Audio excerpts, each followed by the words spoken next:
Donc, évidemment, décembre 2019, les premiers cas de COVID qui sont apparus, on sait, dans la région du Wuhan. Au mois de janvier 2020, les premiers cas officiels sont arrivés au Canada. En mars 2020, l'OMS a déclaré l'état de pandémie et en avril 2020, à la mi-avril 2020, le réseau de la santé a fait appel à la Croix-Rouge avec ses équipes de santé mondiale. Ça prenait d'ampleur dans beaucoup de milieux de vie. Donc, l'équipe de GHU, l'équipe de santé mondiale de la Croix-Rouge, a débarqué dans la région de Montréal. Juste pour vous expliquer rapidement notre démarche, vous allez comprendre pourquoi je vous parle aujourd'hui de ce qu'on a observé. L'objectif de nos équipes de prévention et contrôle des épidémies, c'était d'aller dans des milieux de vie, dans toutes sortes de milieux de vie. À date, on en a fait plus de 190 au Québec. Donc, de réaliser un portrait de la situation épidémiologique, de faire une photo de la situation. On comprend que quand on est rentré dans un milieu de vie au mois d'avril, la situation était assez critique dans la majorité d'entre eux, beaucoup de milieux qui étaient très rouges, beaucoup de décès, beaucoup de personnel qui manquait. Donc, on faisait une photo de la situation, identifier des pistes d'amélioration.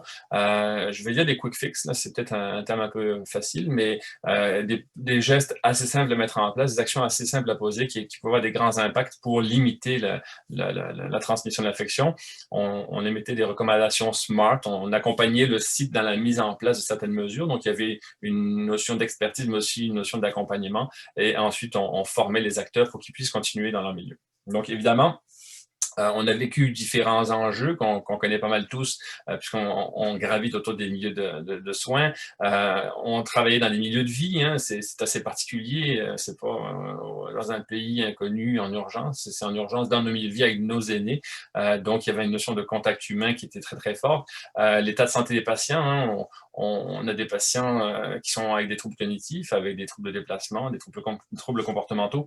Donc, assurément, ça amène un enjeu dans la gestion d'une éclosion, d'une pandémie. La variété des établissements dans lesquels on a été dans le CHSLD, des RI, des RPA, et évidemment, je ne vous cacherai pas que l'âge du parc immobilier qui a un impact sur sa vétusté et son exiguïté, la petitesse de certains locaux, certains secteurs, a amené certains enjeux. Donc, concrètement, les éléments qu'on a vus et qui ont eu un impact sur les mesures qu'on pouvait mettre ou ne pas mettre en place, et puis tout ça, c'est important dans un concept de conception des bâtiments. Évidemment, les entrées multiples et la gestion des accès. À titre d'exemple, vous avez un milieu avec 3-4 entrées. Il y a des entrées on veut que ce soit tourné vers l'extérieur, les résidents entrent et sortent, les visiteurs entrent et sortent, les travailleurs entrent et sortent. Dans un contexte de pandémie où on essaie de limiter, d'avoir un certain contrôle, ben, ça en est des enjeux. Donc, de s'assurer de pouvoir contrôler les accès aux entrées et aux sorties du personnel et des travailleurs, et des visiteurs, pardon, pour s'assurer, est-ce que vous avez des symptômes? On prend la température, ça fait partie des critères de base pour lutter contre une pandémie. Donc, certains bâtiments n'ont pas été aidants à ce niveau-là. Également, les mesures de prévention contre les infections. Quand on rentre dans un milieu, il faut que tout de suite, on puisse se laver les mains, porter une blouse, un uniforme, dépendamment des milieux. Et les milieux n'étaient pas toujours prévus pour recevoir ce type d'aménagement-là. Et parfois, ça amenait certaines incongruités. Donc, d'être capable d'avoir des espaces qui soient un peu modulaires. Le système d'information qui parfois était insuffisant. Quand je parle d'information, c'est quelqu'un qui va rentrer dans un milieu, ben, on est en éclosion, y a-t-il des mesures spécifiques à mettre en place? Quelles sont les techniques pour porter les équipements de protection individuelle, s'habiller, déshabiller? Donc, ce niveau d'information n'est pas toujours visible. Parfois, c'est des affiches. Hein. On dit souvent que trop d'informations tue l'information. Vous arrivez parfois à des endroits où tout est tapé sur les murs. Vous avez beaucoup d'informations. Donc, finalement, on n'y fait pas trop attention. Je parlais de distribution des uniformes dans certains milieux. Dans le pire de la crise, la pratique était de fournir un uniforme aux personnes qui rentraient. N'importe qui rentrait devait se changer, ce qui est une bonne pratique. Qui est extrême, mais qui était bonne dans le contexte. Le défi, c'est qu'on vous remet un uniforme, mais il faut que vous traversiez la moitié de la bâtisse pour vous rendre au vestiaire, puis le vestiaire, des fois, ben, il n'est pas très grand. Donc, la bonne mesure est un peu impactée par la notion d'accès, où c'est pas dès l'entrée qu'on serait capable de mettre un uniforme, par exemple. Un autre défi qu'on a vécu beaucoup, c'est les enjeux de circulation. Évidemment, les enjeux de liens horizontaux, liens verticaux, on va prendre 2 exemples. Un bâtiment qui est de plein pied, ben, on veut s'assurer de comment les gens vont se croiser et puis par quels vont être les circuits. On parle de circuits de propre et de souillé. Tout à l'heure, il y avait plein de pistes de solutions. Puis j'étais très, très curieux dans les bâtiments, effectivement, de centraliser les services. On a beaucoup d'endroits où les gens vont promener les affaires souillées d'un bord à l'autre et pour se rendre à l'ascenseur, doivent traverser des zones froides, vertes, sans patients qui sont COVID dans le cas présent, avec des équipements qui sont souillés, ce qui évidemment n'est pas l'idéal. Les liens verticaux, évidemment, quand on parle d'ascenseur, ben, il faut avoir des personnes qui vont monter sur les étages avec des lieux physiquement limités. Un ascenseur étant un petit endroit. Donc, si on a beaucoup d'étages, ben, il va falloir gérer ces flux verticaux. Évidemment, le principe de marche en avant, d'être capable de faire en sorte dans la mesure du possible que les matières propres ne croisent pas les matières souillées. Puis quand on parle de matière, on parle de liquide biologique, on peut parler de lingerie souillée, on parle de déchets. Donc, évidemment, on comprend qu'on ne veut pas transporter le mal plus loin qu'on est. Un des défis aussi qu'on a vécu dans beaucoup de milieux, puis là, je réfère à l'architecture du bâtiment. Pour faire un contexte assez rapide, quand on est rentré dans les milieux, au pire de la crise, on avait des taux de décès qui étaient importants, évidemment, et de contamination très élevés chez les résidents, mais aussi dans le personnel. Le personnel, principalement, des taux de contamination élevés. Et le défi, c'était comment est-ce qu'on va s'assurer que le personnel est en sécurité en tout temps.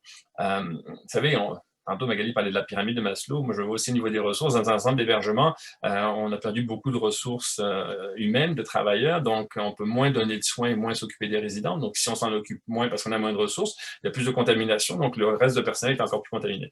Donc, il y avait vraiment une préoccupation de créer des zones sécurisées pour les travailleurs, une fameuse zone verte, là, on faisait des sanctuaires, de s'assurer que sur chaque milieu, qu'on est capable de monter sur tous les étages de façon verte, non contaminée, pour être capable après de déployer dans les unités. Et certains modèles architecturaux de tout à l'heure allaient exactement dans ce sens-là. Donc, garder un cœur de bâtiment qui soit vert, sécuritaire. On peut rentrer dans le bâtiment, livrer des repas, livrer des fournitures médicales sur les étages, aller travailler au poste de garde de façon sécuritaire, et après, quand on rentre dans les unités, d'être capable de s'habiller en conséquence.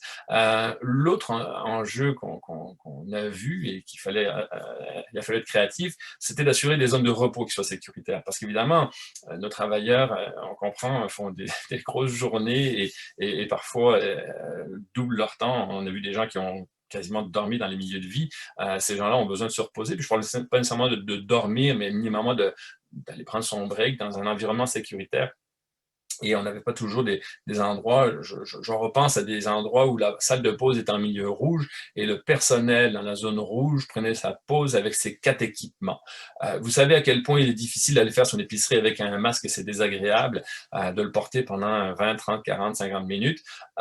Imaginez faire 2 quarts de travail consécutifs, de faire un 16 heures en ligne avec 4 équipements de protection, c'est-à-dire un masque, une protection oculaire, une blouse et des gants, puis vous promenez comme ça pendant pas loin de 16 heures en ligne. Si en plus vous voulez prendre votre pause ainsi, c'est évidemment très, très inconfortable. Et aussi en termes de transmission de l'infection, c'est loin d'être idéal. Pour la sécurité du personnel, il y a un autre enjeu qu'on a vécu, c'est tout ce qui dit éclosion, qui dit pandémie, dit équipement de protection individuelle. C'était d'avoir une saine gestion de nos équipements de protection. Les équipements de protection, c'est la barrière qui fait que dans mes équipements, je suis en sécurité, dans une bulle sécuritaire. Donc, si mes équipements eux-mêmes ne sont pas propres ou je ne peux pas m'assurer à 100% que mes équipements soient propres, évidemment, je m'expose à avoir une contamination croisée. Je vais vous donner un exemple qui est évidemment très simple. Si je suis dans une unité avec des patients errants, ben, assurément, j'ai des patients qui vont toucher à toutes les surfaces. Donc, si mes équipements de protection sont au milieu d'un corridor, qui est jaune ou rouge, et je m'expose à ce que mon équipement puisse avoir été contaminé par un résident.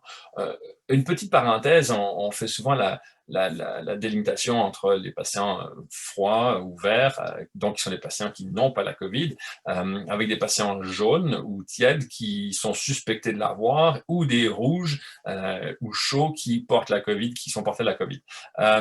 Évidemment, vous puis moi, on n'a pas de symptômes, on s'aperçoit de plus en plus que les gens sont asymptomatiques. Donc, il devient difficile de se dire, ben, telle personne n'a pas la COVID parce qu'elle n'a pas de symptômes, mais peut-être qu'elle a la COVID et qu'elle est asymptomatique. Donc, on ne peut pas présumer que tout le monde est absolument sain dans une zone verte. Ça fait que nos équipements devraient toujours être considérés comme notre saint graal qu'il faut protéger absolument. Les stations d'habillage et déshabillage, là, je vous ai mis une photo, un exemple de situation. C'est loin d'être l'idéal, c'est mieux que rien aussi, mais dans le concept, est-ce qu'on serait capable à l'avenir de planifier que ces équipements-là vont être à utiliser de façon régulière? Évidemment, l'affichage qui est statique, une chambre, un résident est en isolement aujourd'hui, je mets une affiche jaune parce qu'il est suspecté d'avoir la COVID. S'il devient rouge, ben, il va falloir en changer l'affiche manuellement. Si j'ai 12 patients qu'il faut changer des affiches quotidiennement, ça se peut que j'ai des erreurs en bout de ligne. Donc, quand on a des affiches qui sont collées sur le mur, c'est pas toujours l'idéal. Donc, on s'en vient avec plusieurs pistes de solutions. L'isolement aux chambres, c'est un défi. Évidemment, quand une personne est porteuse de la maladie, d'une maladie, plus on va la garder dans un milieu sécurisé ou limité, ben, moins elle va avoir de chances de transmettre l'infection. Évidemment, quand on a on ne peut pas faire de mettre les gens en confinement tout le temps dans leur chambre, hein. On comprend que c'est pas l'idéal, mais d'être capable d'avoir des milieux qui permettent, qui sont peut-être plus confortables d'une certaine manière. On voit l'installation de demi-portes, par exemple, de plus en plus, ou de panneaux en plexiglas, de demi-panneaux en plexiglas, pour être capable d'avoir une certaine humanité malgré le besoin d'isolement. Le cohortage, c'est un défi qu'on a eu. Quand vous avez des grandes unités avec 40, 50 portes et que vous avez 3 cas à des endroits différents, ben, ça devient compliqué d'isoler ces cas-là parce qu'on n'a pas nécessairement de division physique. Il peut toujours y avoir des personnes qui se promènent d'une unité à une autre malgré le fait qu'ils soient sains ou pas sains.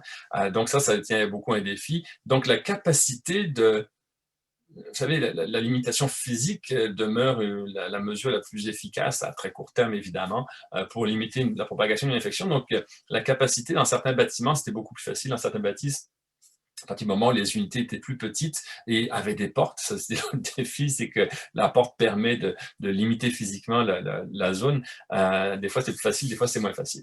Quelques pistes de solutions, puisqu'il faut toujours se mettre en mode solution, et puis vraiment il y a plein de choses qu'on peut faire. On l'a entendu tout à l'heure, il y a plein de mesures qui sont déjà intégrées dans la conception. Un bâtiment intelligent, l'automatisation, évidemment on parle du bâtiment du futur, mais si on crée notre milieu de vie idéal, je travaille beaucoup sur le CHUM et toute la gestion des matières propres et souillées se fait par des robots. Évidemment, on ne voit pas des milieux de vie arriver avec des robots demain matin, mais peut-être s'inspirer de certaines choses qui seraient les plus à risque, hein, le transport des matières souillées, par exemple, qui pourrait se faire par des systèmes dédiés. La notion de pod, on en a beaucoup parlé, des grappes. Hein, plus on fait des petites grappes, ben, plus on est capable d'isoler physiquement, géographiquement nos résidents.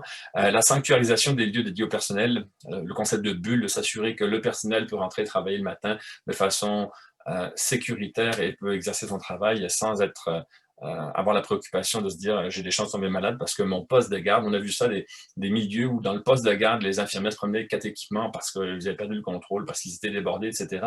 Sauf qu'on va aussi chercher nos médicaments avec nos gants qui ont touché les patients, et puis là, on comprend qu'on perd complètement le contrôle de la situation.